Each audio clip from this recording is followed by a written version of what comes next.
ማመን መልካም ነው። አምኖ መቀበልም ደግሞ አስተዋይነት።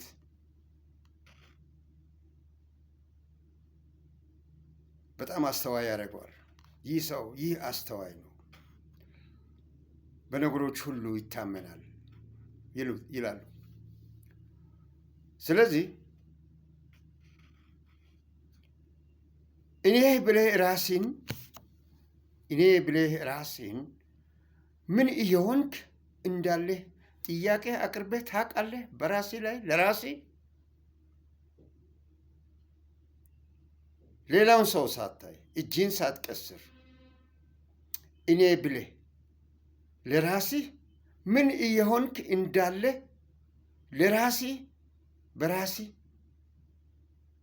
ለራስህ ጥያቄ አቅርበህ መልስ አግኝተህ ታውቃለህ?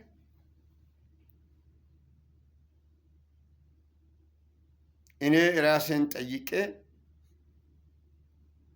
መልስ ያገኘሁትን አውቃለሁ።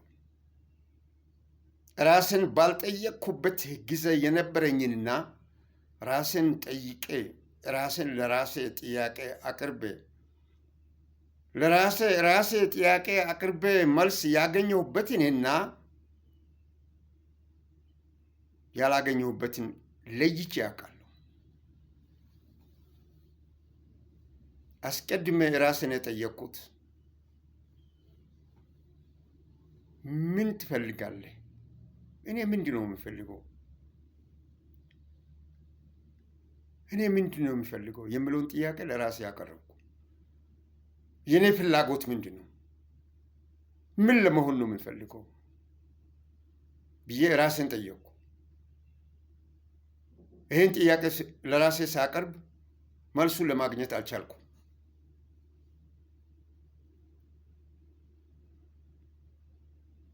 ይህን ጥያቄ ለራሴ ሳቀርብ መልሱን ሊያገኝ አልቻልኩም።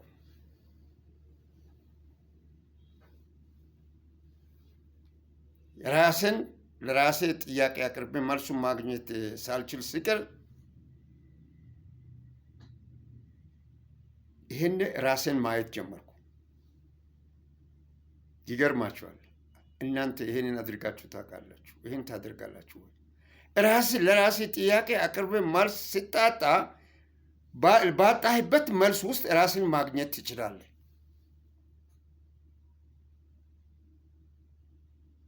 ራስን አገኘ። እዛን ሰዓት መልስ ባጣህ ጊዜ ምን እንደሚጎልህ መመለስ ያልቻልክበት ጊዜ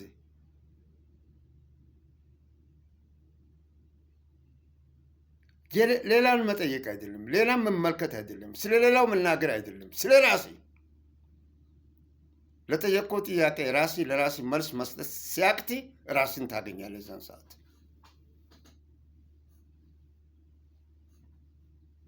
አሁን እኔ ሰው ነኝ ትልና ሰው መሆንን ታያለህ። ወደ ማንነትህ ትገባለህ። አንተ የምትፈልገውን ነገር ለማግኘት ወይም አንተ መሆን የምትፈልገውን ለማወቅ ለጠየቅከው ለራሴ ጥያቄ ራስን መልስ መስጠት ካቃተ የት እንዳለ ራስን ታያለህ። አሁን በማስተዋት ፊትን ታያለህ።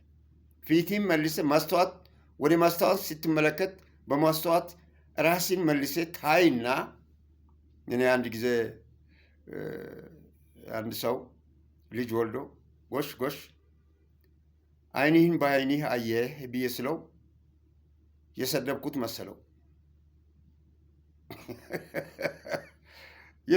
መሰለው። ዓይንህን በዓይንህ አየህ እንኳን ደስ አለህ አልኩት። በማስተዋት የራሱን ዓይን እንዳየው ወይም የራሱን በራሱ አንድ ነገር እንደሆነ ያድርገው የማፈዝበት መስሎት አማርኛው ስላልገባ በሌላ ጊዜ ከቆይታ በኋላ ከሰው ጠይቆ ሰምቶ አመሰገነኝ እና ራስን ጠይቀህ ራሴ መልስ ያጣሁን ራስን አውቀህ ከመልሰህ መልስ ለመስጠት መጣር ትጀምራለህ።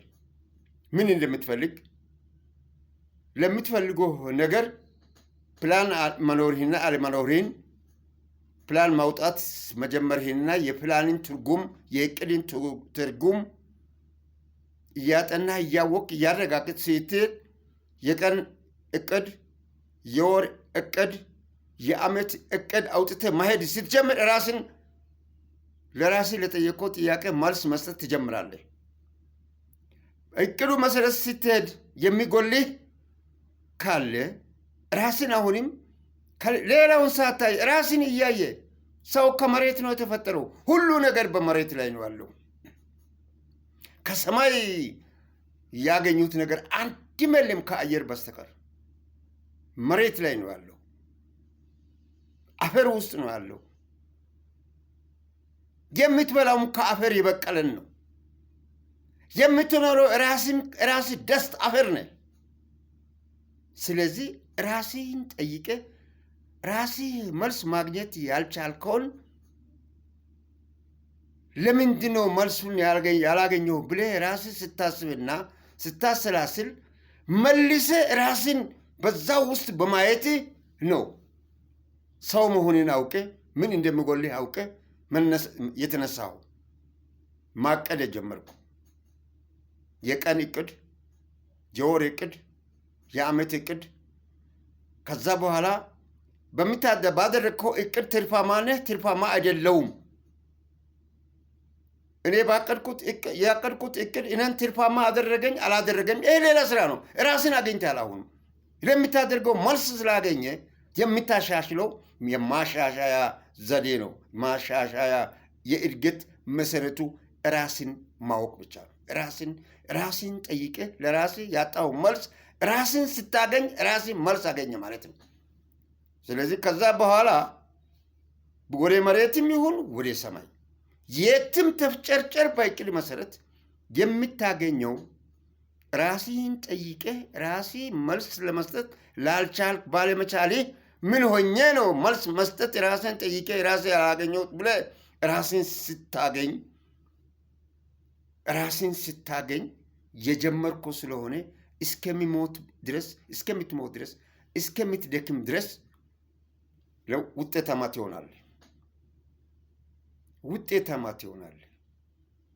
ውጤታማ ትሆናለህ። ሰውን ወደ ሰው እጅህን አትዘርጋም። የራስህን ነው በእቅድ መሰረት የምትሰራው። ይህን ሰዎች እቅድህን ለማወቅ እቅድህን እንድትፈልፍሎ ሊደርሱበት ይጥራሉ። አንተ ግን ራስን ጠይቀህ ራስህ መልስ ማግኘት ካለመቻል የተነሳ በጥያቄዎች ውስጥ ራስን ፈልጌ አግኝተ ነው የተነሳው። ራሱም እንደዛ እንዲሆን ምከረው።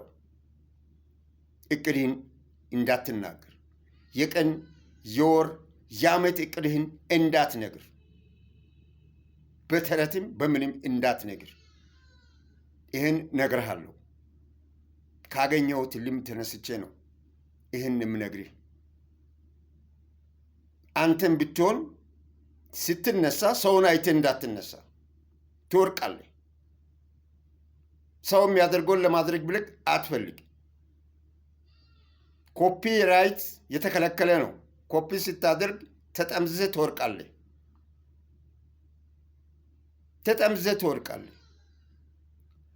በቀላሉ ትምህርት ቤትም ኮፒ ያደረጉ ልጆች በእውቀታቸው በጣም ደካማዎች፣ ከሰው ኋላ የሚከተሉ ሰው የሚያደርገውን የሚያደርጉ ናቸው።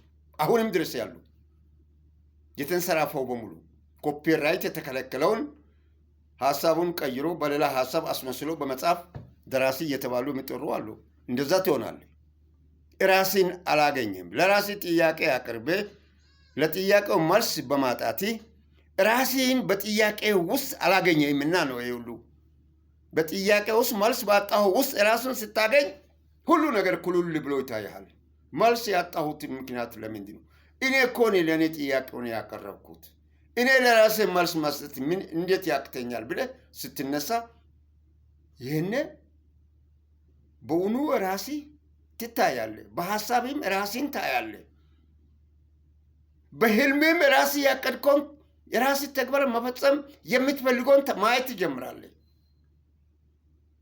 አዎ ይሄንን እንደ ቀልድ ነው ዛሬ የተናገርኩት። ገንዘብ የሚያስከፍል ነበረ።